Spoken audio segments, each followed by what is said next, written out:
Hi friends, రాణిమ చేతి వంట. ఈరోజు అయితే పాల తాలికలు అనేది పాత వంట అండి. అది ఒకసారి ట్రై చేసి చూద్దాం. ఈ బియ్యం రాత్రి నానబెట్టి పెట్టామండి. ఇప్పుడు ఇలాగ వడకట్టుకొని వాటర్ అంతా పోయేంత వరకు కొంచెం ఆరేలాగా చూసిన తర్వాత దీన్ని మిక్సీలో వేసి పిండి గ్రైండ్ చేసి పెట్టుకోవాలి.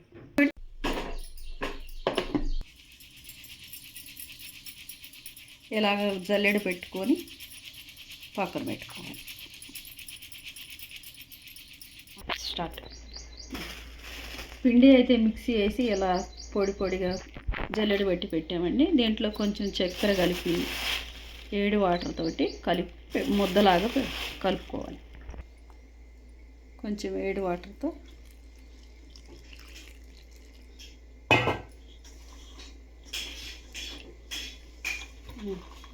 స్టార్ట్. ఇలా ఉండ చేసుకొని మెత్తగా కలిపి ఉండ చేసుకొని ఇలా అయ్యేలాగా చేసి పెట్టుకొని ఒక 5 నిమిషాలు నానితే మంచిగా చక్కగా బొలపాలు చుట్టేటప్పుడు మెత్తగా మృదువుగా వస్తుంది. ముందుగా కుండ పెట్టుకొని దీంట్లో అయితే వాటర్ పోసుకున్నాం. వాటర్ అయితే సరిపోతుందండి. మూత పెట్టి బాగా మరిగి తెరలేంత వరకు ఉంచుతాం. పిండి అయితే ఇలా నానిందండి. ఇప్పుడు దీన్ని కొంచెం తీసుకొని కొంచెం కొంచెంగా దీన్ని బొలపాలలాగా చుట్టుకొని పొడుగ్గా చేసుకోవాలి. ఇలా చేసుకొని పొడుగ్గా పెట్టేసుకోవాలి అన్నీ.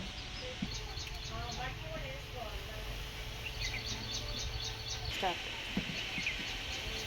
ఎసురైతే కాగిందండి. ఇప్పుడు ముందుగా కడిగి పెట్టుకున్న సగ్గుబియ్యం అయితే వేసేసుకోండి. ఒకసారి ఇలాగా కలుపుకుందాం. మూత పెట్టేసుకోండి.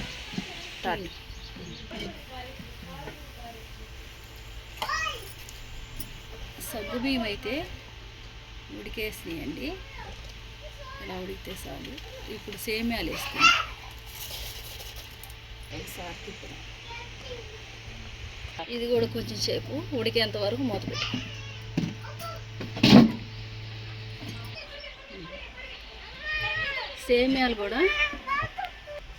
సేమియా సగ్గుబియ్యం అయితే బాగా ఉడికినాయండి. ఈలోపు ఇవి పిండిని ఇలాగా బొలపాలలాగా రెడీ చేసి పెట్టుకున్నాం. వీటిని బాగా తెరలేటప్పుడు దీనిలో వేసేసుకున్నాం.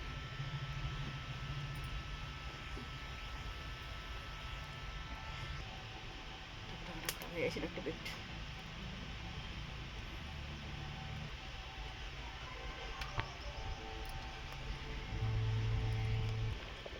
చేసి పెట్టుకున్నవన్నీ దీనిలో వేసేసామండి. ఇవి వేసిన వెంటనే కలపకూడదు. కొంచెం సేపు ఉడికిన తర్వాత కలిపితే ఇదిగో ఇలాగొస్తాయి.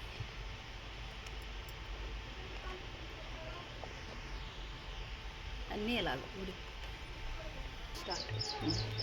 చేసుకున్న ఈ బియ్యం పిండితోటి ఇవి కూడా బాగా ఉడికాయండి. ఇప్పుడు ఇవి కొంచెం చక్కెర,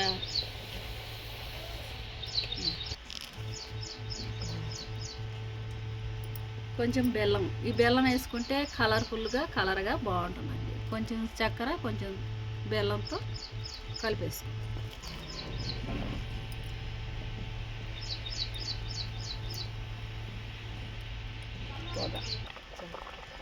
ఇవైతే బాగా పాల తాలికలు అన్నీ ఉడికిపోయాయండి. ఇప్పుడు మనం ఈ పిండి మొత్తం కొంచెం గిన్నెలో ఇచ్చిన పిండి మొత్తం గిన్నెలో వేసి ఇలా పాలులాగా కలిపి పెట్టుకొని ఇది కూడా ఇందులో పోసేసుకున్నాం. ఇలా కలుపుకున్న పిండి పాలను అయితే దీనిలో పోసుకొని ఇలా మెల్లగా కలుపుకున్నాం. చిక్కబడి ఇప్పుడైతే పిండి పాలు వేసాక ఇలా చిక్కగా తయారైందండి. దీంట్లోకి అయితే కొబ్బరి పొలుపులు వేసేసుకున్నాం. యాలకుల పొడి కూడా వేసేసుకున్నాం. కలుపుదాం.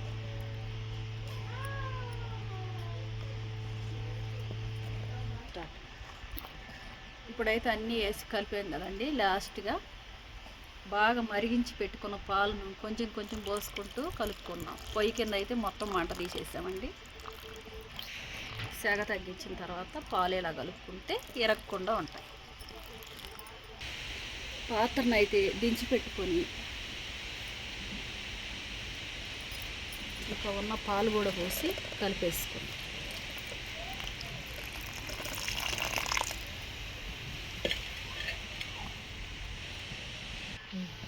ఇవి ముందుగానే నెయ్యిలో వేయించి పెట్టుకున్న కిస్మిస్ జీడిపప్పు ఇలా పైన సర్లేస్తాం.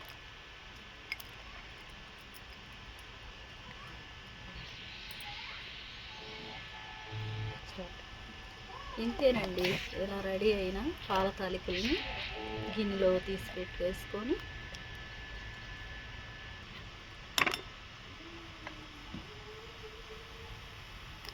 చక్కగా ఇంత చక్కగా ఎంతో బాగా వచ్చిందండి. మేము కూడా ఎప్పుడో చిన్నపిల్లలప్పుడు తిన్నామండి. ఒకసారి గుర్తొచ్చి మా అమ్మ వాళ్ళు చేసిన వంటని మీకు కూడా ట్రై చేసి చూశానండి. వండి చాలా బాగా కుదిరింది. దీన్ని ఇలా తీసేసుకొని దీనిలో ముందుగా వండి పెట్టుకున్న ముద్దపప్పును యాడ్ చేసుకొని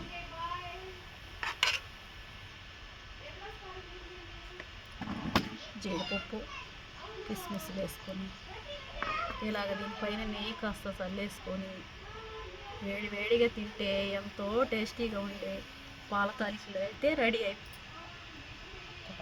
మీరు కూడా ఒకసారి ట్రై చేసి ఇది ఎలాగుందో చెప్పండి.